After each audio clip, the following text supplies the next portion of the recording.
Ready?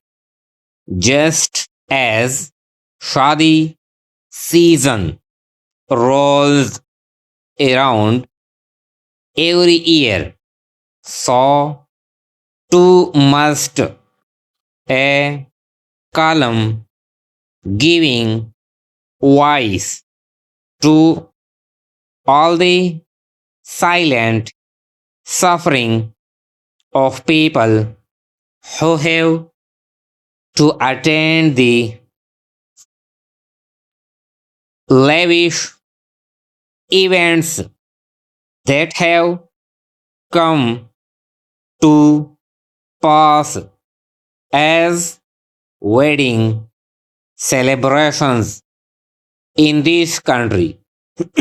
Full stop. While it is the very rich that are holding the most lavish celebration, it should come as no surprise to anyone that at every class level, Pakistanis are overspending, overdoing, or competing what used to be celebrations of two people being joined. Full stop. Evidence of this is in the numbers. Full stop. At the center of this is what should be called the mega shadi. 5 or 6 insanely lavish events held to celebrate the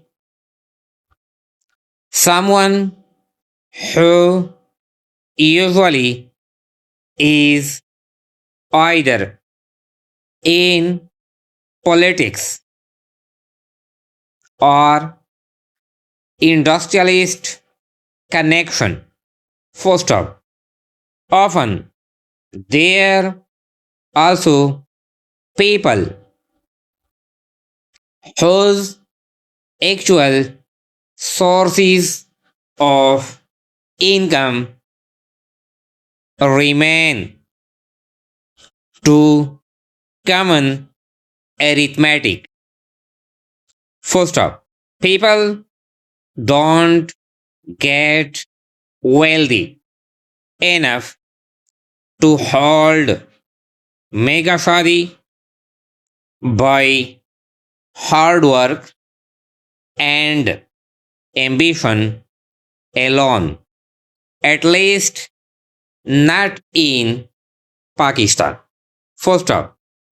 The model for the mega shadi is the Ambani wedding, the most mega of mega shadis in recent memory. Full stop.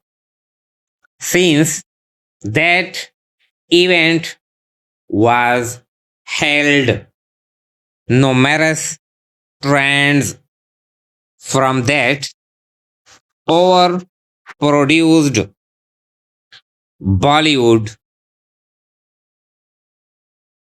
tamasha have made their way into the Pakistani mega shadi. Full stop. Central among these is the presentation of every member of the bride and groom family as a character from a movie. Full stop. And as it goes with Bollywood movies, there must be dances. Full stop. What used to be dancing as fun and games has now become an enterprise. First up,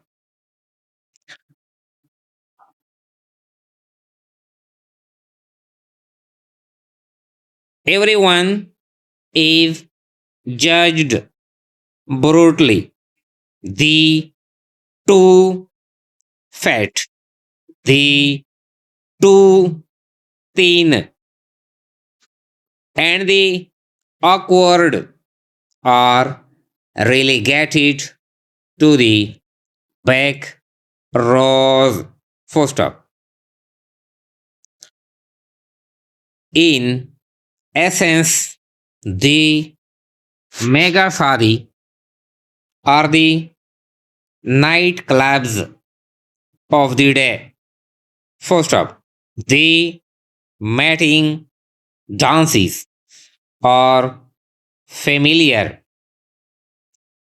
The assessments are calculated and investment have to be made for there to be a payoff. First up, just attending these events can cost millions if all the outfits for the family, the salon appointments, and the transportation are taken into consideration.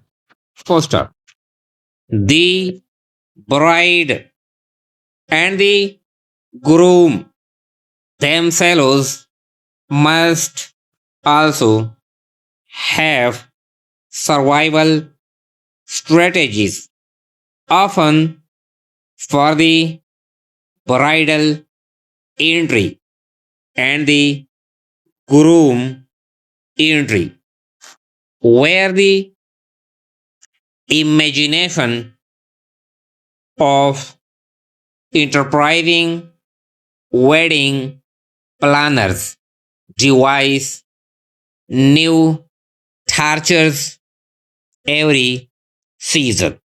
First up, this season alone, I have seen a bride arriving in a raw boat through a small